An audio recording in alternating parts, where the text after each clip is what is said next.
Well, welcome everyone to another quick class. Today's quick class is on dynamic seating assessment. Let's jump on in. Now, I do see clients. I am in private practice, and when I'm doing a seating and mobility evaluation, I often do equipment trials with my client.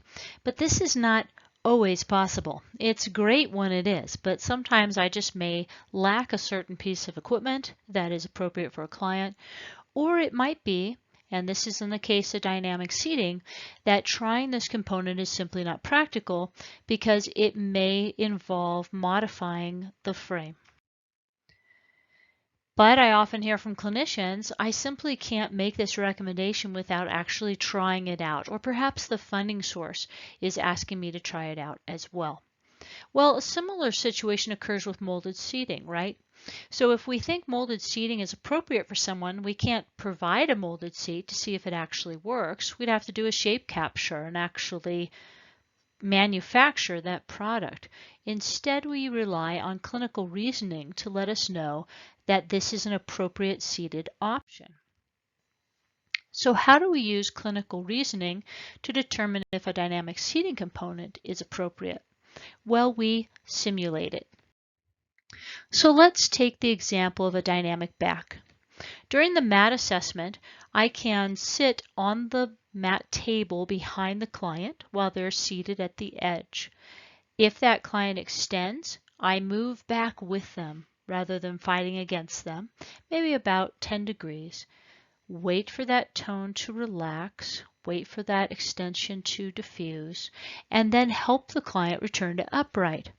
If this is an effective strategy, then I know a dynamic back could be an effective strategy as well, because that's exactly what a dynamic back does.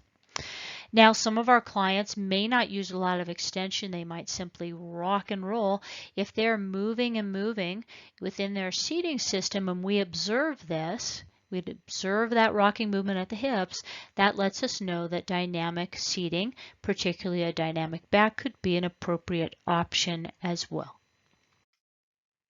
We're going to watch a video that demonstrates this. This is Jonathan, and this young man has a significant amount of muscle tone.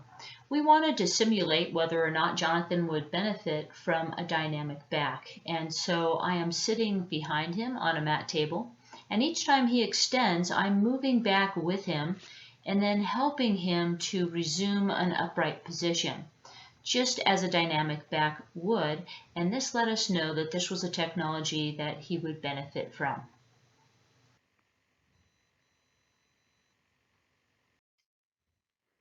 What about dynamic footrest? Well, this is actually very easy.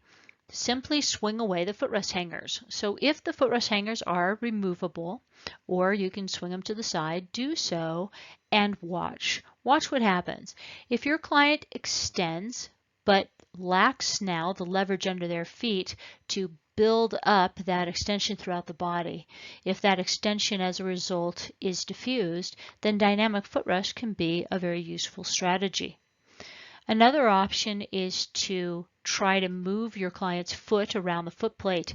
If their foot is cemented against that foot plate, they're exerting tremendous forces, and dynamic footrest can again help diffuse those forces.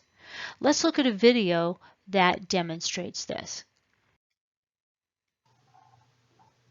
This is Jonathan, a young adult with cerebral palsy.